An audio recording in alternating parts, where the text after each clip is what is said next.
candid conversations, unfiltered opinions, and humor with Abeg Vex Podcast. Hello, everybody. Welcome to another great episode. I have the pleasure of having Nick on today. Hi, Nick. How are you? Hi, I'm good, thanks. You okay?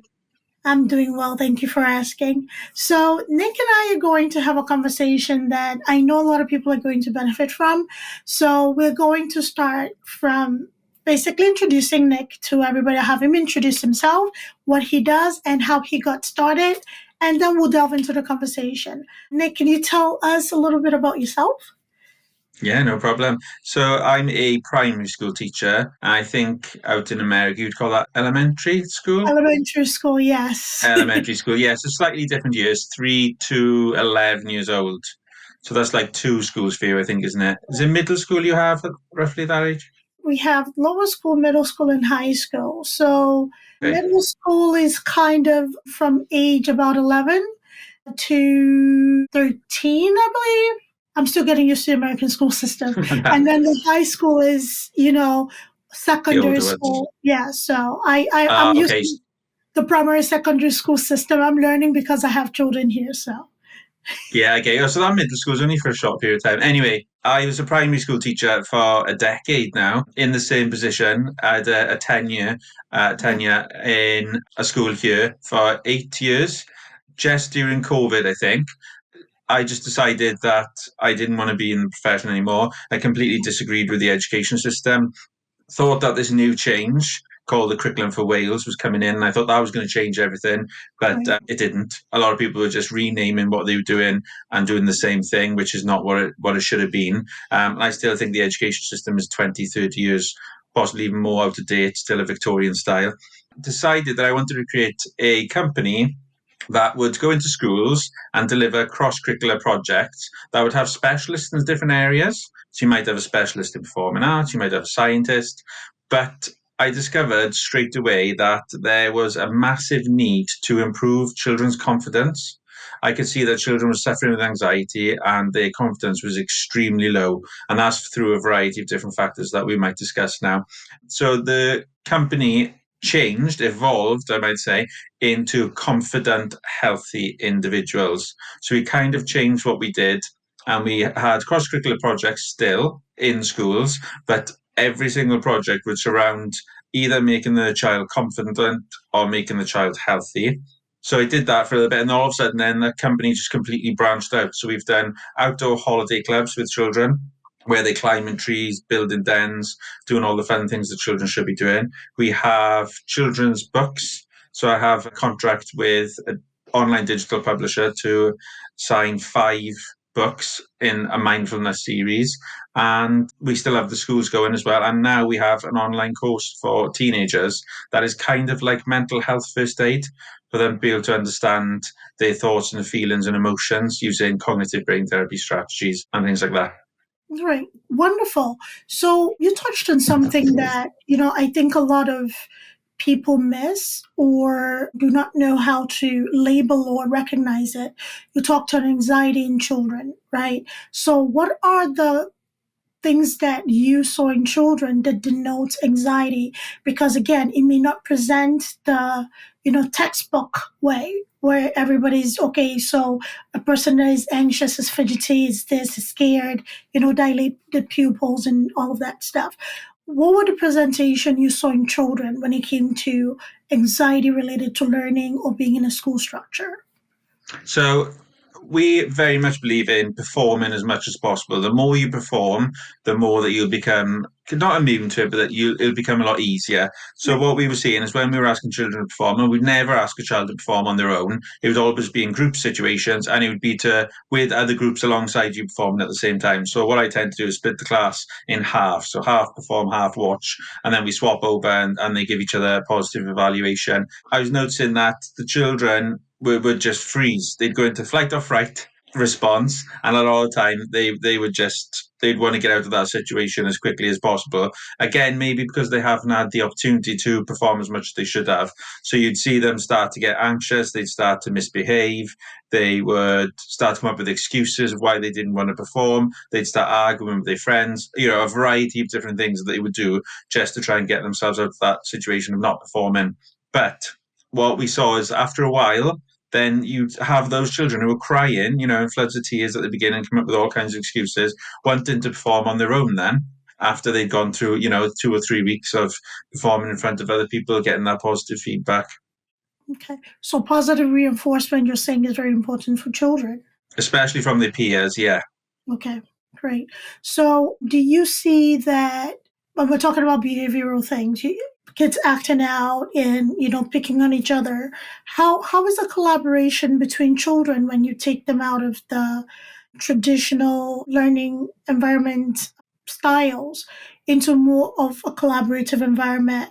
Because bullying is a thing in school, right? It is a very real thing. And again, there's some students that are on the receiving end and others are not so nice kids. Do you see that children work together more and, embrace their differences as opposed to picking on each other? It's a tricky question, really, because you seem to have educators, especially, who are very much like children should just get on with their work, sit by a desk and get on with it, and I'll stop the friction between people. And then there's other people who believe that working with people will be far more beneficial because you are going to get a job at some point where you are working with a range of different people, whether you like them or don't like them. There will be a time where you're going to need to work with people, slightly less so now because we've got working from home and hybrid learning, etc. But yeah, there is definitely still a need to be able to get along with people, even though you possibly are not friends with them. And one thing that I say quite a lot is that we have two contrasting views of certain people. So you have blue way thinking, which is very much logical, data driven, and you have red way thinking, which is very much creative, go with your gut style thinking. And if you don't understand how that person works, or vice versa, then you're going to find it very difficult when they are making decisions for you or making decisions with you if you don't understand how that person's thought process is. So basically, are you teaching, is part of your curriculum, just like you broke it down on the red and the blue way of thinking, is part of your curriculum helping children collaborate more in understanding one another? Because the vast majority of the disagreement that we see in the world today among adults is the inability to understand that we may not have the same opinion, but we can still get along, or we can at least have a discussion, right? So it's kind of like that all or nothing mindset. So is your curriculum able to, just like you broke it down for us on this podcast, is it able to, or does it include that aspect of children collaborating despite their differences or despite what they bring to the team? Yeah, one thing that we discuss is cognitive brain therapy strategies based on the principle of the chimp paradox, which I'll explain about later. But it's teaching children that they have different values and beliefs, same for adults as well. And I think if we become a bit more understanding of other people's values and beliefs, you can kind of understand their thought process.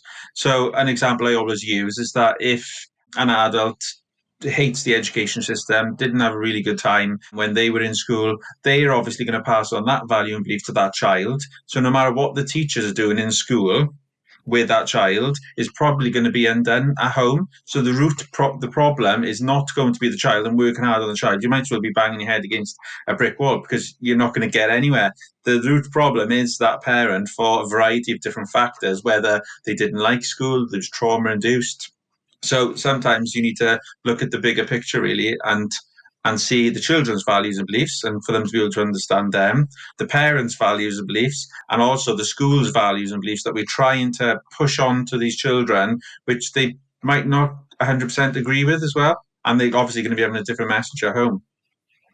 So, how did you find the experience of bringing the parent into the classroom?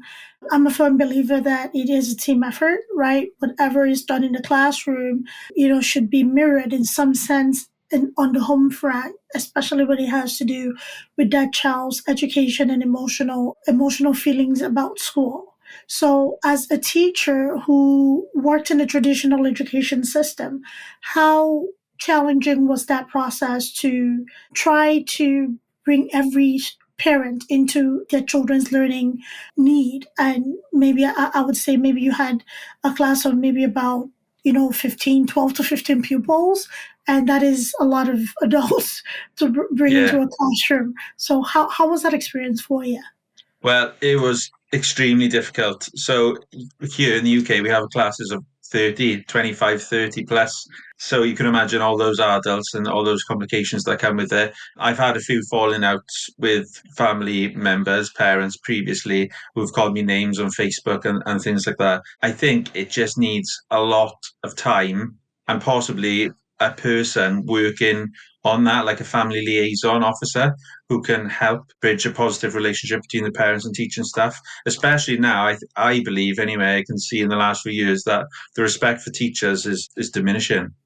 I see that a lot in the Western world, given that I went to school in Nigeria, which has the British education system, really. I think it's a cultural thing when it comes to respect in general, and teachers are getting the brunt of it. It's that's a sad thing, when you really, really want to help and then you don't, it's not like you're expecting the same level of help back. However, there is no, what's the word that I'm looking for? There's no, You're trying to get the message across, really, aren't you? You're trying to say, look, I want to help your child. I'm not against you. We're on the yes. same team here.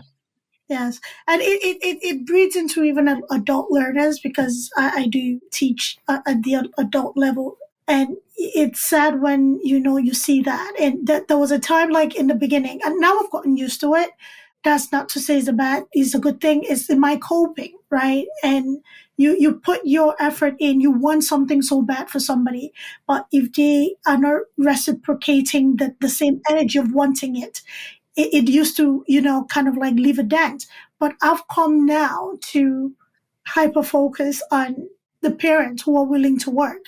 However, I'll Mm-hmm. do my best, or I'll do my best for students who's willing to show the work, and whoever is not, I'll still do what I'm supposed to do, whether you want to take it seriously or not. And as you move on in life, maybe you see my effort. So I'm thinking like on a primary school level or grade school level, when the children move on to like higher classes, do you have an experience of either former parent reaching out to you to, even if they were cooperative or non-cooperative, I'd like to know, to at least acknowledge your effort in their child's Yeah, learning it's journey? really funny actually. My wife and I, we were working in the same school, and a parent stopped her in a supermarket here and apologized. She said, "Oh, I want to apologize to your husband for X, Y, Z, or whatever it was." And I can't even remember what it was that she was apologizing for. So it must have been something that I'd said that she completely disagreed with.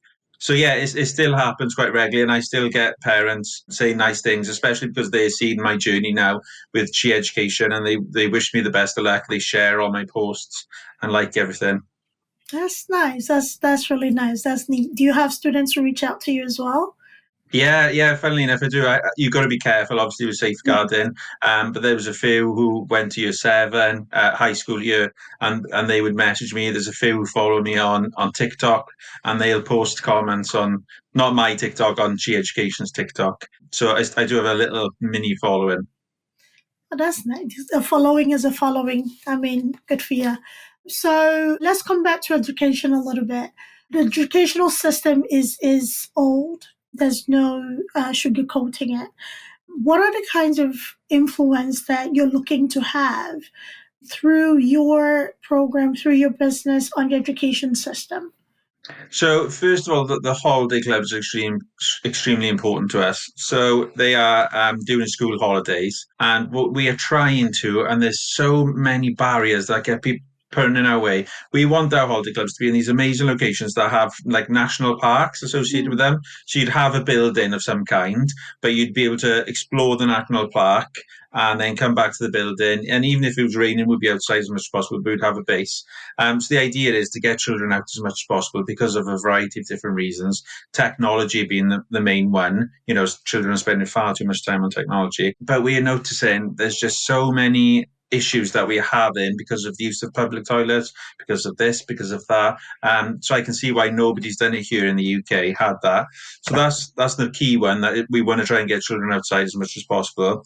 The second one is, like I said previously, is trying to get children to perform as much as possible in a nice way. So it's not just right up you go on your own and you're going to read off something. You want to make it fun. You want to make it engaging. You want to make it that they're having positive feedback, so they feel good about themselves after they've performed, even if it's like 5 or 10 seconds. Start really small and get them to perform, get them to build their confidence.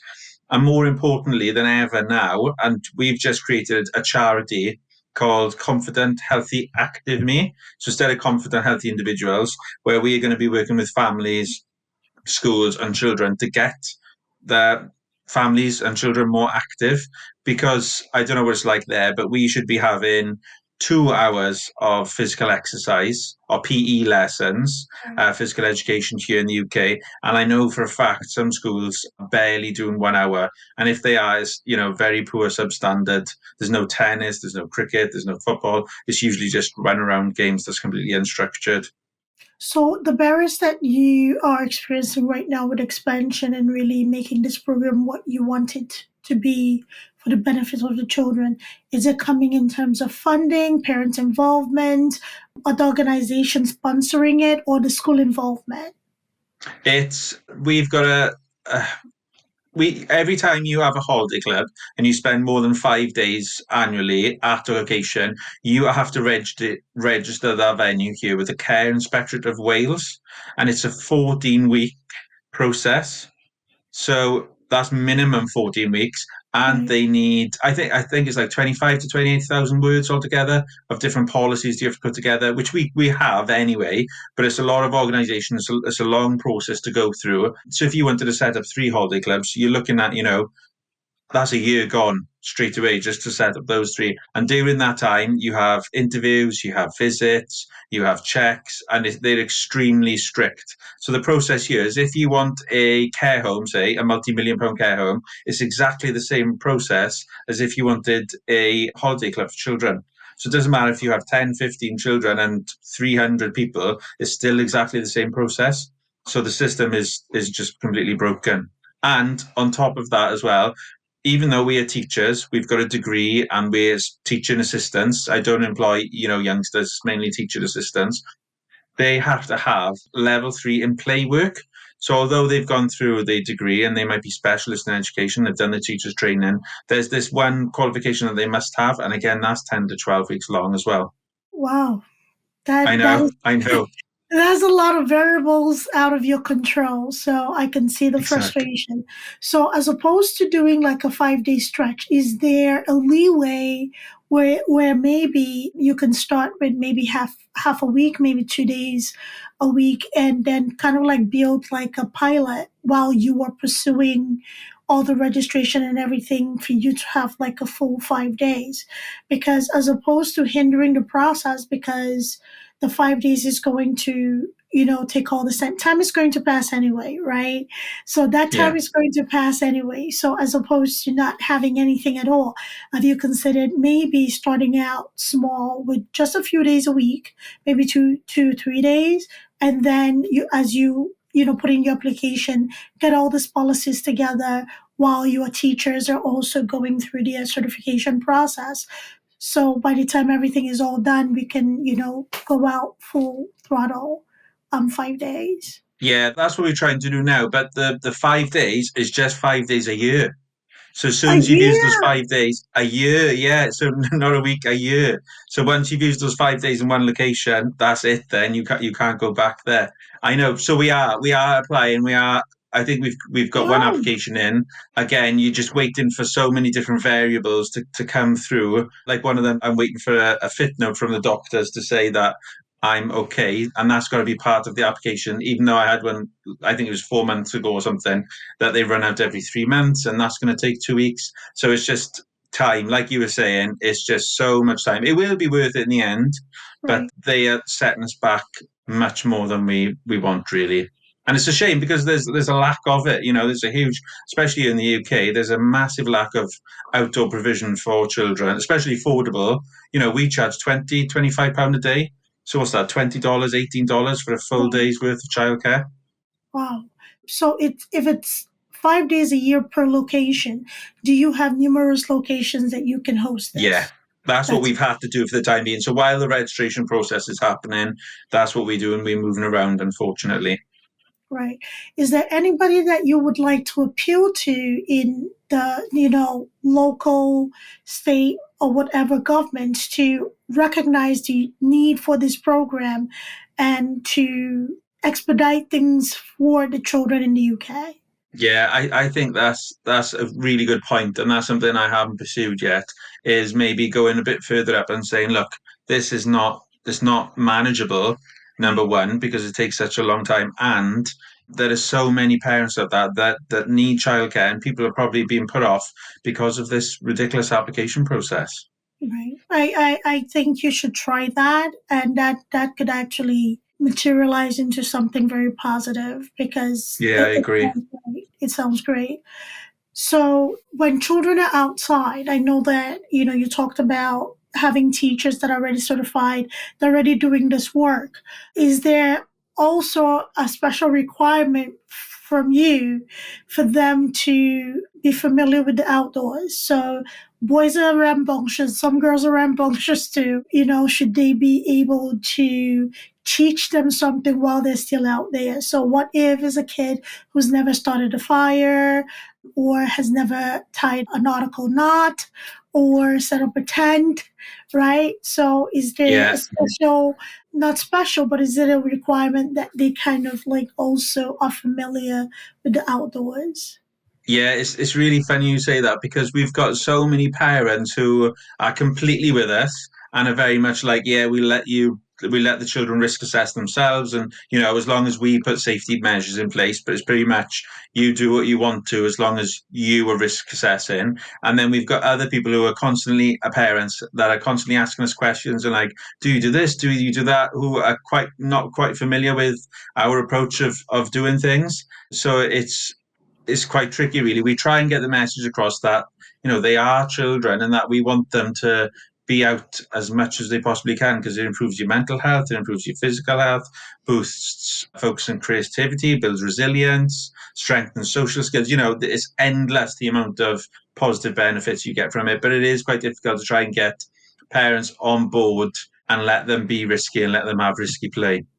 Yeah, we live in a very bubble wrappy society, so risky play is usually risky, especially with social services getting involved to ask questions.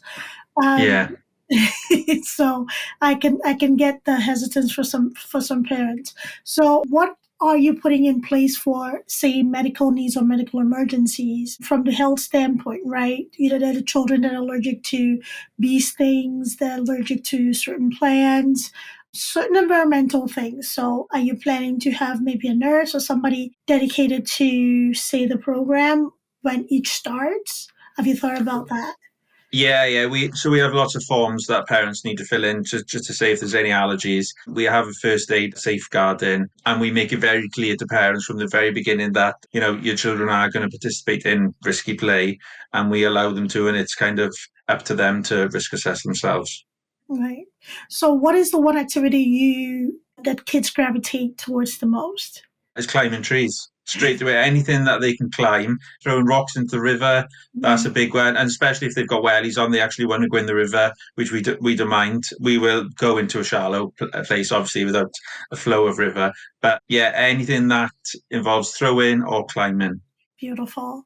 Fire safety. So do you do camping? Like, We camp around a fire, like a campfire or something? Yeah, we have done s'mores and things like that on a fire. We tend to stay away from too much foresty. We call it forest schools over here because we haven't had the training. We are more just off you go kind of thing, and you use nature yourself rather than us doing things. But we do it occasionally, a couple of times a year. Okay. Have you had any feedback from any of the children yet? A feedback from any of the children who's participated? Have you had any Oh yeah, feedback? they love it. We get the success rate must be massive of the children that keep coming back to our holiday clubs, especially throughout the year. Parents will say to us, "Oh, they fell asleep in the car on the way home," which is lovely because that's exactly what we want. The first thing in the morning we do is we go for a walk, a nature walk, And I love it. It's amazing because it's hardly anybody there in the park. We pretty much have it to ourselves. And it's just a nice way to get rid of that energy straight off. Good. Tell us about your program, right? I know that your focus right now is in the UK because you're in the UK. Do you have any goals of it expanding past the UK shores?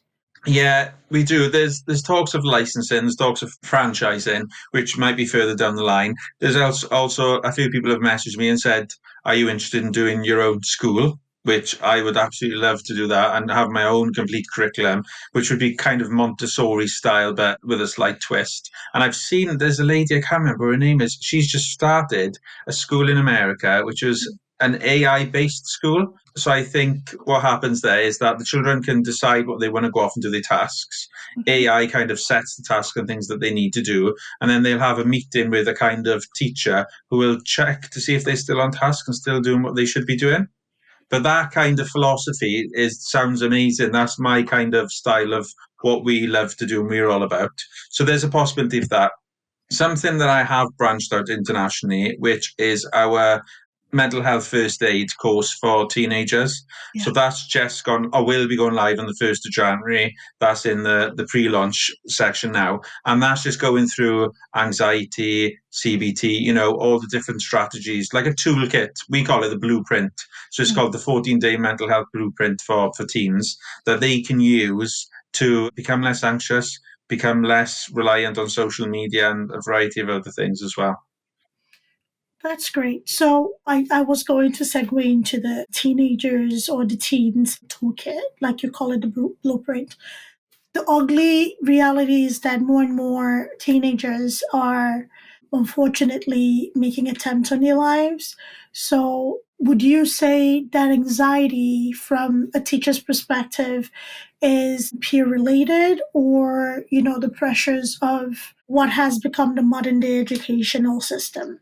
Yeah, it's a tough question because loads of people have different answers. So we still have COVID that's happened recently, technology, academic, and peer as well. But from my point of view, from the results that I've seen here, is technology is probably the worst because you're constantly comparing yourself to these people that you see on social media who have these unbelievable lives. So I have somebody that I followed recently, and she was doing amazing things, and she was far ahead of where I wanted to be. So the best thing that I did is just unfollowed her because the amazing things that she was doing was making me feel worse about myself, as in like I should be doing those things that she's doing, but forgetting that she's 10, 5, 8 years ahead of where I want to be. So if you're a teenager and you're constantly seeing these amazing people and they're driving around in cars and they go into this place and that place, it's going to demoralize you. As a muscle that I think we build over time, as opposed to comparing, or okay, I should be doing that at this point or at this stage in my life, is okay, if this person could get there, I can too. It's kind of like modeling a behavior, right? Mm-hmm. So Yeah. it takes a person getting to a certain point in their life to be able to shift into that mindset of modeling as opposed to comparison.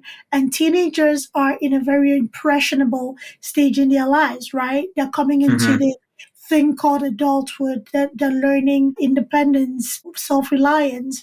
When we're doing the Erickson and, the Piaget's developmental stages and everything, all of those things still apply.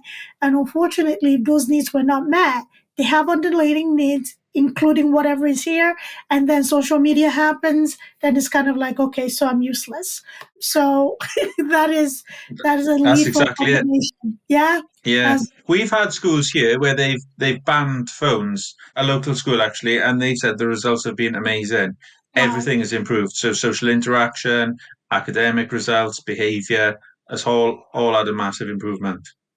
So they ban phones for use on school grounds or not at Yeah, all? Don't they? yeah, on Okay. school grounds because I don't know why it was ever accepted here, but yeah, that's what's happening in the minute. There's some schools now who are starting to take note, and hopefully it's going to be something that happens across all of the UK. That's great. That's great. I think the uniform system actually cuts down on a lot of physical comparison, because if kids are in uniform where everybody dresses alike and the accessories and everything are kept to a minimum, then others are not made to feel less than when, a certain kid, whether their parents can afford it or not, coming to school in expensive stuff. And that too breeds just that self-sabotaging type of feeling and stunts progress. So I like that you mentioned social media. So at what age do you think is appropriate, or would you recommend is appropriate for a child to have access to social media? That's a Given, really tough question as well, isn't it? Because now we are seeing primary school children, 9 year olds plus, they are having phones and they are messaging each other via WhatsApp and Discord servers and all that kind of stuff. I would say high school age, which is fine. But more importantly, it's how that phone and how social media is used. So if the person's only on social media constantly, then that's not a good way of it being used. It depends on who you follow. I think it depends on a variety of different factors. But I would not give it to a child for as long as we possibly can. yeah, I think communicating and socializing with text messages and WhatsApp is one thing. Going on the big platforms where things are not as regulated and there's a lot of exposure to things is playing dangerous games. Kids Yeah. again are very impressionable. They still, regardless of knowing right from wrong, society and peers have a way of having a stronger hold on children than a home bringing does. So I agree. High school is a good time for social media. Middle school and grade school, if you have a phone for emergency and to, call mom and message his friends, outside of school, that's fine.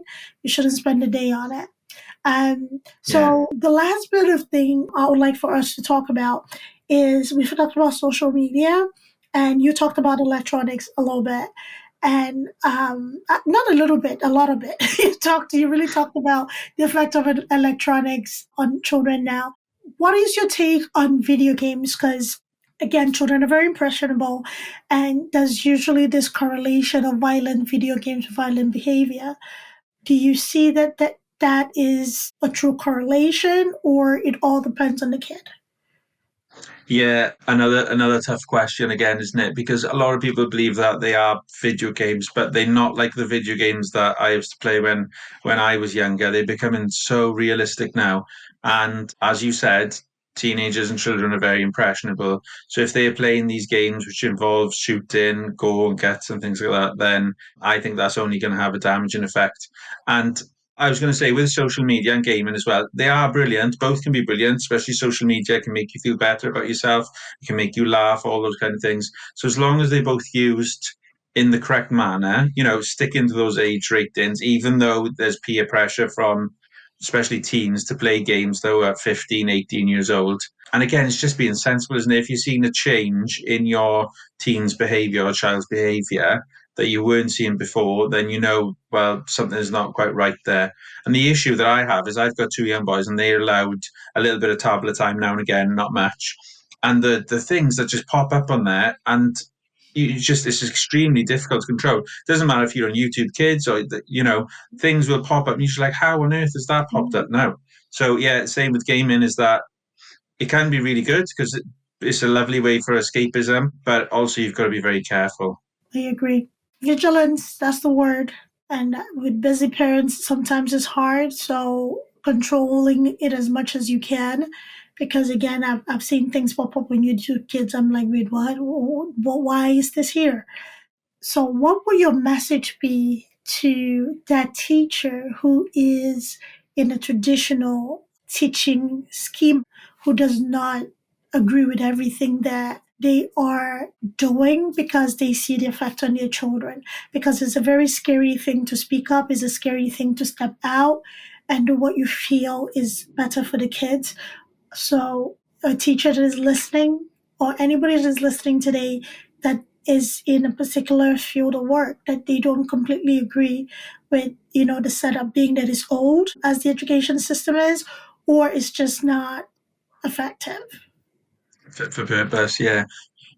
There's two things really. The first one is if you believe in something, then you've got to show that there's evidence to back that up, that methodology or what it is you want to do. Now, I was a firm believer that not everything needed to be evident in books because that takes away from the learning. Because there's hardly any jobs about then where you're going to be writing streams and streams of different things. I understand there needs to be a basic skill level, but I didn't believe in that. So it's just putting your thoughts and opinions across with a little bit of evidence to back it up. And I think if I was back in the teaching profession now, I was very red way thinking, but sometimes I think if I was thinking more blue and logistical and data driven, I would have got through to those people a little bit better.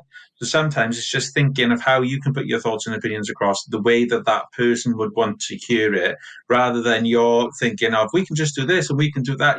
For some people, that's the worst idea ever. They need evidence to back it up. And then on the other side of things, if you are really done with the profession, you're complete burnout and you're thinking it's time to go, then I would suggest that you don't leave straight away. You develop a plan, first of all, that you're going to use and really think it through, because it is one of the best things I've ever done in a way, because I would be a completely different person now if I was still in the profession. I was angry, depressed, low mood all the time, frustrated. And it's hard because I've been out of it now 2.5 years to try and remember what I was like. But it is extremely difficult as well because especially owning your own company, it's like this all the time. It's a roller coaster ride. There's loads of times I've thought about quitting and going back, but I don't think I'd ever go back into the teaching position because I absolutely love doing what I'm doing now. So it's more of, can you continue the way that you are continuing? Would you be happy with the person you are now in 2 or 3 years' time? Or do you think there needs to be a change and have a plan B? The best advice is just, if you want to take time out, you can always go back. Right. Even though most people don't for some reason, but there is always that opportunity to go back as well. Great. Thank you for that insight. So for parents, the last bit of, a little thing to say to parents. How comfortable should parents be with letting their kids enjoy free play, hugging a tree, touching grass, rolling in dirt? If a parent has, oh my goodness, germs, oh goodness, I don't want them getting hurt. I don't want to scratch, So yeah. What would you say to a parent who's listening? Well, like I said earlier, it is extremely important to get outside as much as possible. And if you give kind of boundaries to your child, just small boundaries, and allow them to risk assess. Because, like I said, the benefits are it improves mental health, enhances their physical health, obviously builds muscle, builds fitness, builds endurance, boosts their focus and creativity. It builds resilience, more importantly, and it deepens the connection to nature as well. So the benefits, you can look into it, are just absolutely massive. Just trust me, especially if you believe that your child is now neurodiverse, you believe that they could have ADHD, etc. Allowing them to have that freedom where they still envision will make a massive difference. Absolutely. I agree with that. So thank you, Nick, for being here. We really do appreciate it. And I absolutely love this conversation. So for everybody who's listening, we are going to include everything Nick in the show notes. So Nick's website, business that he has, his how to contact him, because we want you to be able to reach him, learn from him, work with him. And please, if you're listening and you're in the UK and you have any pull in having, these summer or this holiday camps approved or move forward, please, please, please reach out. The children need it. The parents need it. The society needs it. We can all benefit from it. So thank you, everybody, for listening. Thank you, Nick, for being here. Thank you for having me. Thank you. Right. Bye, everybody.